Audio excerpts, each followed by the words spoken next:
I'm going to give you a quote out loud so that you can get used to my voice. This is from somebody on Twitter who goes by Equibotanica. We're all walking, talking aerosol generators. Combine that with serious levels of pre-symptomatic transmission, and it's a recipe for disaster, unless we take the right and pretty simple precautions. So that's what I hope to share with you today. You'll get a slideshow afterwards that has all of the slides. I'm presenting about half of them. And my goal for today is that you'll be able to start putting some of this into your own words, particularly when talking with cases and contacts. And secondly, that you'll be able to help inform what our messaging is, including the messaging of our scripts in the Virtual Training Academy. The first thing that I believe everybody here knows, because it's part of our Virtual Training Academy curriculum, is here on the right. And it's a different way to think about this. There's a lot in the newspapers about who's asymptomatic, who's symptomatic, who does the most transmission. But the truth is, every single person who gets COVID is contagious before they know they have COVID. So it's a universal truth that people are contagious, and even at the peak of their contagiousness, 2 days before they know that they are infected. So that incubation period overlaps with either being pre-symptomatic or asymptomatic, and with their infectious period. So you can see the yellow, the turquoise, and the green, how they go together. The 3 months of interview data from New York State showed that 74% of their cases were associated with household and social gathering exposures. And I think this is very educated audience, but I'm still going to say that transmission means people becoming newly infected after being exposed to others who were already infectious. I'm in touch with a group of aerosol research scientists on Twitter, and a group of them started an art project called We Add Aerosols. So they're adding people's exhaled breath to various images. This was a Canadian public health message about fomites, all these purple fingerprints, but they wanted to show, what does a social gathering look like? What does in-house exposure look like? And people's shared breath is the thing that we don't get to see. It won't stay static like this. It'll move according to the other airflows in the room and the body heat of the people there. But it is, I'm going to show you several of these images just to help reinforce what that means. The other place where exposure is seen is in super spreader events. So many of these have been studied around the world, and one of the most famous ones is the Skagit Valley Coral case. This diagram down below shows that one infector was able to infect 87% of the people at this event. It was a 2.5-hour event of singing in a building that had poor ventilation. And this infector was not in close contact, at close distance with all the people who became ill. So basically, the definition of the super spreader event is a large number of bystanders breathing in the exhaled air of a highly contagious person or persons in an indoor space over an extended time period. This has included weddings, funerals, religious services, call centers, restaurants, prisons, and they've been documented throughout the world and studied. This is a published paper about the Skagit Valley Coral case. They were able to do calculations of the real event to determine what the viral load was, what the room size was, how much time people spent, how many people were there. And by creating that model, they could also apply different types of controls to see if they could have reduced the infectiousness. So the real event had 82% infectiousness. And if they just did one thing, which was increase the ventilation, or just one thing, adding a HEPA filter, or making sure the masks were well fitted and surgical in filtration quality, or changing the duration of the time together from 2.5 hours to 1 hour and a quarter, we can get down from 82% to below 60 or below 50% of people being infected. But you have to do all 4 of those things to get below 10% of the conditions that can be modeled that caused this transmission. And the only way to get down to 0 is to move the event outdoors.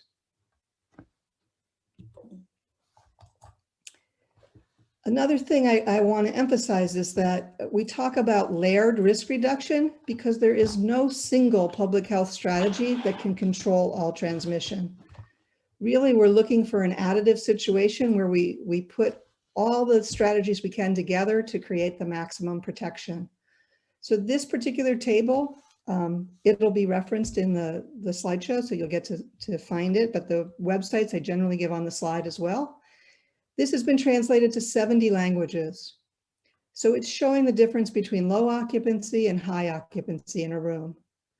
Also between, are we outdoors, indoors with good ventilation, or poor ventilation? And as you see, as you go over to the right, more risk with occupancy, more risk with ventilation, the table becomes yellow and red. Another couple things that they're contrasting through this graph is if you wear your face covering, your mask, but your contact is just short, most of these squares are green. If you're there for a longer time, it's harder to say that it's going to be green. More people are at risk of infection now. Another variable is your vocal cords. If they're vibrating, they're causing more aerosol to come out, and I'll speak about that in a minute. But being silent is the safest. Speaking adds risk. Shouting and singing such as in the chorale case study, these are the highest risks. So the longer time with the shouting and singing gives us several yellow and red risk situations. In summary, COVID is airborne. As long as we're sharing an airspace with someone else, breathing in the air that they exhale, airborne transmission is possible. This is one of the leading virologists that's been presenting at the conferences I've attended. He's from the UK. And back to the artists, we had aerosols. They took some of the people that are in responsible positions. At the top right is the World Health Organization. And folks are having their meetings at a distance from each other without masks, and they're publishing those photos. So they wanted to show what that would look like if we could see their breath being added to the room, their exhaled breath, and to really emphasize that that's not a safe scenario. So what does it mean that things are airborne? This occurs, as I'll be repeating a lot of things so that it sinks in more, but we breathe out, somebody else breathes it in. So as we breathe out, the virus is not naked. It's surrounded by a particle of our respiratory fluid. That's going to be mucus, saline, proteins, all globbed together. And it's a good thing that the particle is not naked, because it would be that the virus is not naked, because it would be very small and very easy to breathe in deeply. So what happens with these mucus-like particles is that they are most concentrated close to the person who's breathing, and then they dissipate over distance. You can see that there's many different particle sizes. The largest ones are going to fall in a shorter distance. They're not going to be inhaled. The smaller ones are going to travel, linger, and possibly be inhaled. The person on the right that's most protected, of course, has a mask. Once we get the infected person to add a mask, many less particles are being transmitted. And once again, the person with the mask on the receiving end is more protected.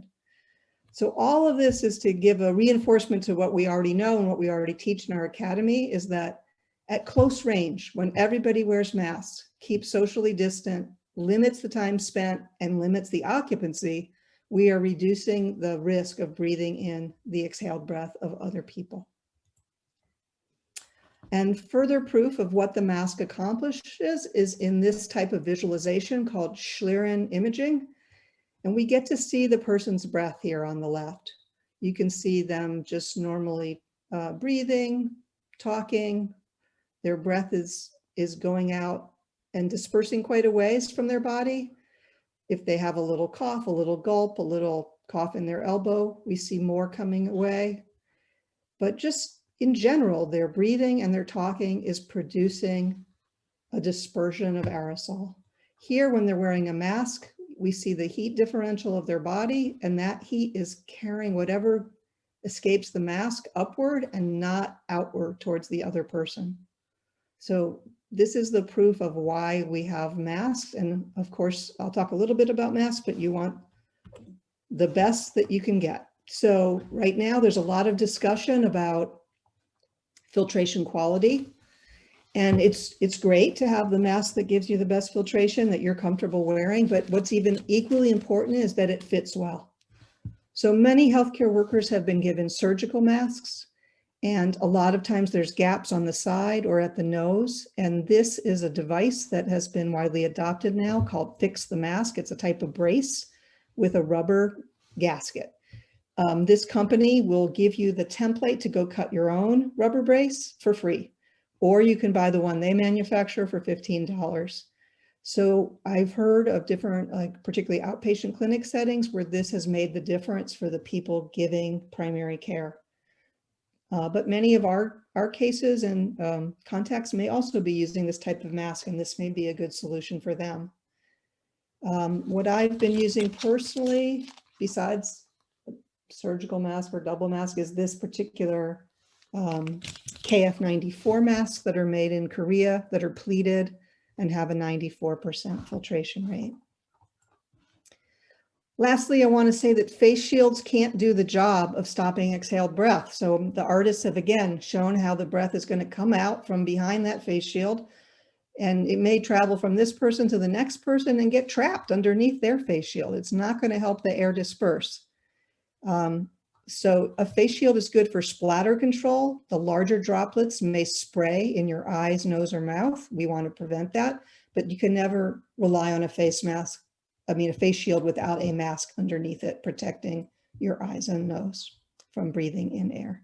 I actually think some of this might be an impediment to air dispersion, as many plexiglass barriers are as well. So I've mentioned that the virus is carried by mucus-like particles, and the larger droplets, they spray. It's what we would call contact transmission. We're concerned about eyes, nose, and mouth directly receiving a mist from that spray, or us touching a surface where the spray has dropped and then putting our hands on our eyes, nose, or mouth.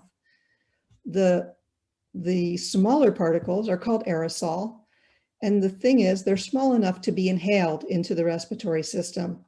Large droplets don't get inhaled. So whenever we're talking about inhalation exposure, it's always the smallest droplets. And breathing, talking, coughing, all those activities produce up to 2,000 times more aerosol than large droplet. And that's why we want this distinction to drive what is our control strategy, what do we think of as the infectious dose, and the smaller the particle, the deeper into your lungs it can go. So that also affects the severity of the disease. The general cutoff in aerosol is less than 100 microns in diameter, and it's microscopic. You can't visibly see it. Another way to look at this, the aerosol portion of these diagrams shows that they are light enough to travel and stay afloat for many hours, accumulate, and stay infectious in an enclosed space without ventilation. So we have sneezing, coughing, and just breathing. The aerosol is in a turbulent gas cloud when it comes out. And that cloud is what gets sort of pushed around by the air currents. This is in meters, because it's from a metric country. And so our 6 feet is generally what they are calling 2 meters. So right around here, you can see that a sneeze goes well beyond 2 meters, and even the large droplets that fall go way up to 6 meters. In coughing, similar thing, we're going out to 3 meters in both cases. With just breathing, luckily we see, oh, maybe this is just 1.5 meters and the droplets are falling by 1 meter. Yet this cloud doesn't necessarily ever go away. It's going to stay in the room until the ventilation or the filtration remove it. And also, breathing is not something you do once an hour. It's something you do all the time. So a lot more of this will accumulate. A lot of the folks that I've been following like to use the smoke analogy for aerosol because the particle size of tobacco smoke, not just the part that we see, but the parts that we don't see, is a similar size to the aerosols that we breathe out. So just like when this person is blowing out the smoke, you can see that being really close to them is the worst possible place to be. So 6 feet is not magic. It's not like you're automatically protected and should never be used that way, but obviously the further away you can get, the better. But over time, that's going to fill up the room and we're all going to smell the fact that tobacco smoke has happened here. Even outdoors, you can detect the particles that come your way from somebody who's smoking. So virus-laden particles travel and linger in air the same way. Another artist figure for you. This is what a restaurant would look like if we could see everybody's exhaled breath over time. People might spend an hour in a restaurant. It might not have adequate ventilation to replace that exhaled stale air with fresh air. At the very beginning of this pandemic, there was a US research study that was published that showed that rotating viral particles in a drum over 3 hours, they were still infectious at the end of those 3 hours. So I believe that this amount of time spent in an enclosed space would be a very high risk activity. Here's another way that I want to move from the close-up contact to the room scale contact. We're going from short range to long range. So the blue shading shows the exhaled air in a bar that has no new air coming in. The windows aren't open. There's not a good ventilation system. If 100 people are breathing normally for an hour, 40% of the room is going to fill up with their exhaled breath. So now if one or more of them is an infector, many people here can become infected by being part of this room scale contamination. And you don't need to be in close contact with that person. You could have been anywhere in the room that this exhaled breath built up. So it's a little bit, this is why we distinguish that ventilation and filtration are helping us with room scale exposure, and masking and keeping your distance are helping us with the close contact. So what could you do if you're owning the restaurant or the bar, or you're somebody who's visiting a place or in your own home? Most of us don't have equipment to measure the ventilation rates. However, we can measure exhaled breath fairly cheaply. These meters are going between $100 and $200. And there's a group of citizen scientists posting their results wherever they go on hashtag COVID CO2. So our exhaled breath is a large quantity of carbon dioxide, and we can measure it in parts per million. And the meters are plus or minus 50 in accuracy. We want it to stay below 700. So they have a green zone for this number that's above 700 because the normal setting is at 1,000. So in COVID-free times, 800 is a great ventilation rate. COVID times, we would love 600 or 700 parts per million. So if it's at that number, below 700, the room air has less than 1% of other people's exhaled breath. Both of these type of meters that are shown can also download the data. They can be followed on your phone via Bluetooth. You can see graphs and spreadsheets of the data over time. So that is a feature that is used. I'll give you one example. I want you to think of a car as a very small room. So 2 adults and 1 child inside a moving car. Background carbon dioxide levels, just the ambient for outdoors, is between 400 and 500, depending where you live, what your elevation is, what the ambient pollution is. So when you see the numbers on the right, 400 some is part of outdoors. Now they're in the car, their windows are closed, their air intake system is set on recirculation, and within a short amount of time, this is a very hazardous level of carbon dioxide. It actually could put you to sleep. So red zone, 4685. Now they've changed the air intake system so outside air can come in, and it goes down to 795. So I did buy this for myself because I really wanted to see, seeing is believing. You get to have a more intuitive understanding. We're in our dining room together. We have to take off our masks to eat. I have kids visiting from college, et cetera, and I got to open the windows a little bit so I can keep this number. So as we've been saying, the infected person's exhaled breath is going to become more concentrated unless you do one of 2 things: dilute it with fresh air or entrap it on a high efficiency filter.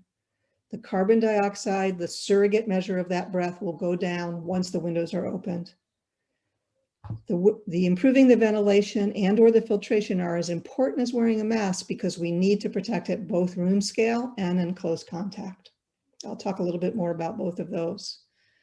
The other type of controls are decisions we make that we call administrative controls. We can have less people in the room. Many restaurants had been allowed to open at reduced capacity. We can have people in the room for shorter time periods. We can allow the room to be aired out in between those shorter time periods. This has also been a recommendation to Uber drivers and people like that to let their car air out between clients. We can limit the occupancy and increase the ventilation wherever people must take their masks off to eat and drink. So we know that there's been many outbreaks in break rooms, including in healthcare settings. So that's the proof right there. So just to make sure these terms stick with you, ventilation means adding outside air. The purpose is to dilute the virus-laden particles. There's two different ways. The building may have mechanical ventilation, which we will call an HVAC system, heating, ventilation, air conditioning. The other is passive, opening up windows and doors, letting outside air in. Filtration means we have a mechanism to entrap the particles onto a high efficiency filter that was designed specifically to entrap these very small, not visible, microscopic things such as viruses. And MERV 13 is within like furnace filters, is the way things are rated. MERV 13 and higher is high efficiency. HEPA is about just above MERV 16. Typically, homes and office buildings do not have this level of filtration. And most of the fan systems in their HVAC cannot handle this type of resistance of pushing the air through the high efficiency filter.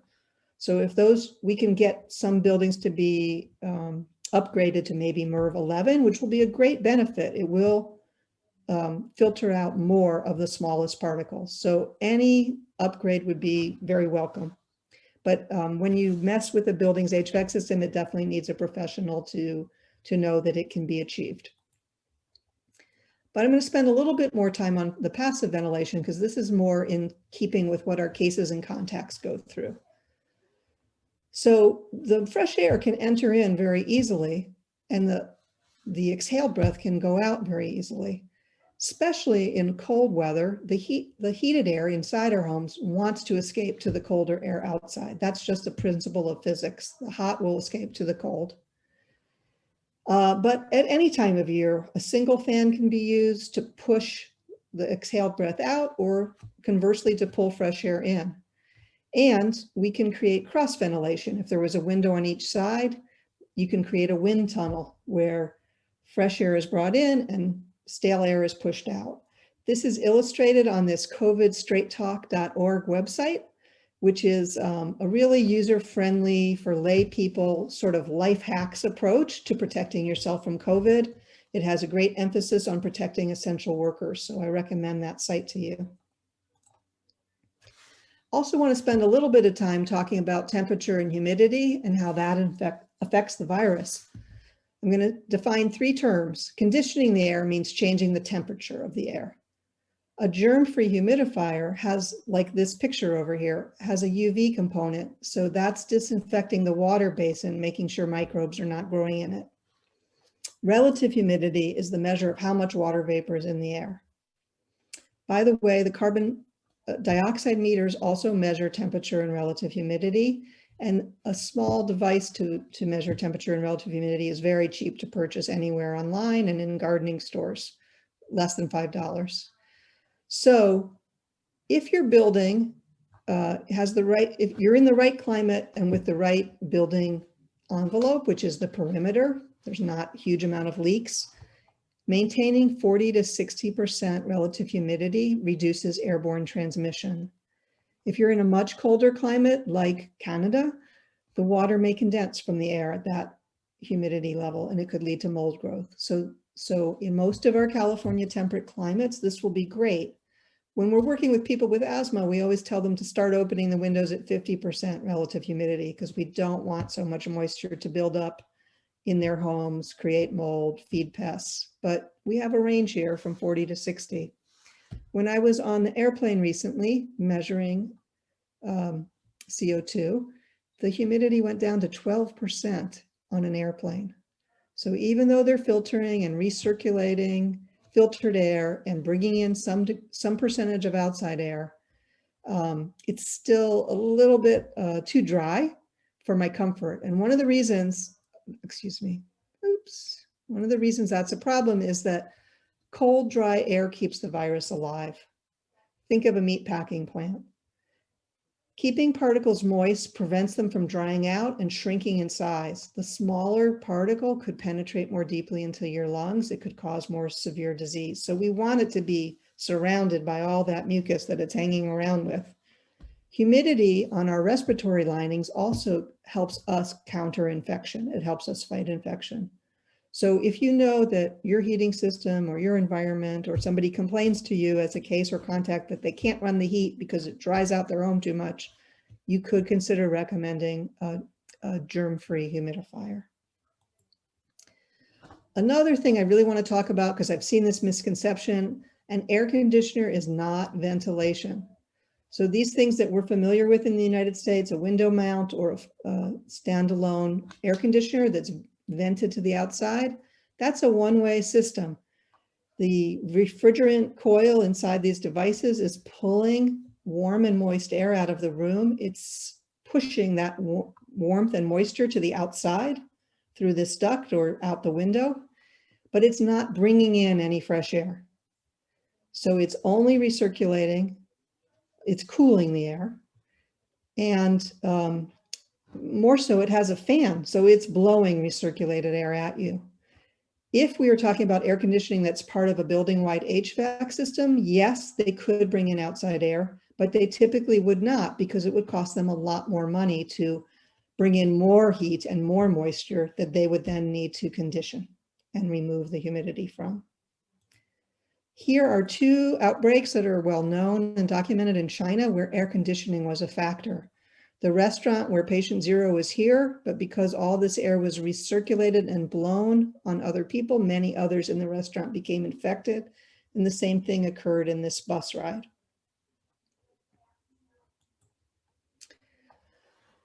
Our last tool I want to talk about is the portable air cleaner. So I think most people are familiar with this. They became very popular during the wildfires that we had.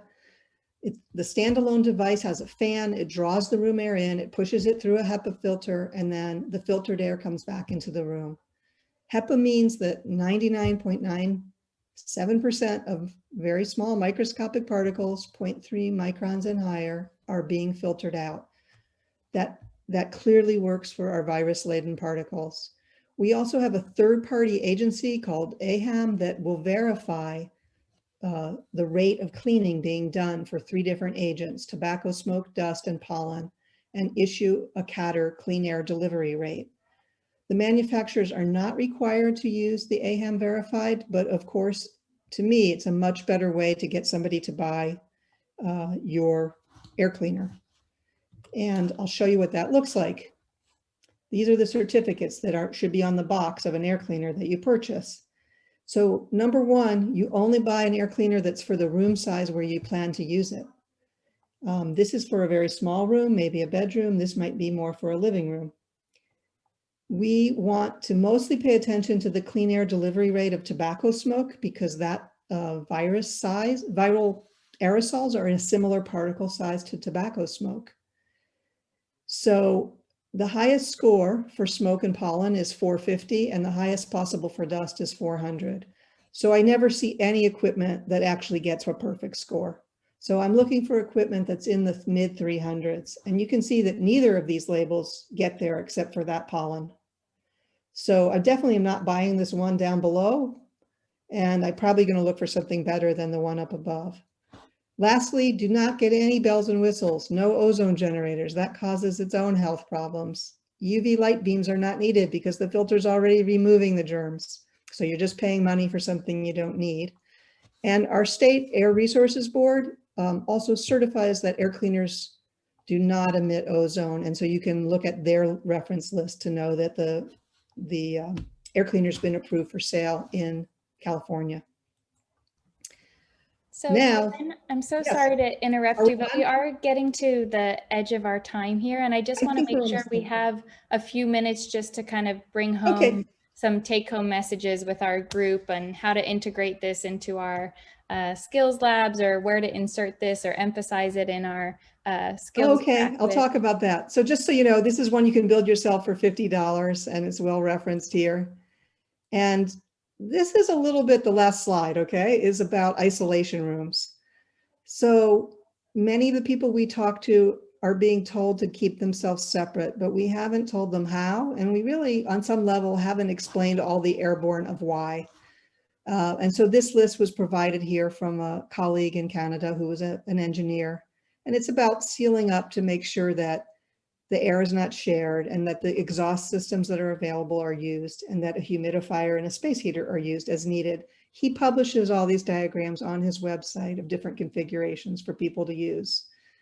And we have more resources on the full slideshow, and we have a poem from an 8-year-old who drew this drawing after she watched one of the scientists talk about aerosols. So this is where I'm leaving off. When we talk, we make a lot of invisible spitballs that float in the air, and that's how COVID gets around. It floats around in invisible spitball spaceships. After she saw Amanda Gorman, she wrote this poem in the air. COVID can be anywhere, spreading in the air we share. Breathing, talking, singing, shouting, sends the virus on an outing. Outside it will fly away, inside it will stay all day. Clean the air and wear a mask. Stop the virus, that's our task. So she is our ambassador. And I want to tell you that I was really motivated to do the slides because of our script. You know, that when we tell people to wipe down all the surfaces in their shared bathroom, we are not also telling them to open a window if it's available or to turn on the exhaust fan. And what they breathed out there is going to linger, and that is going to be a shared room. So that's one example of a take-home message for me. Happy to take your questions or comments. Karen.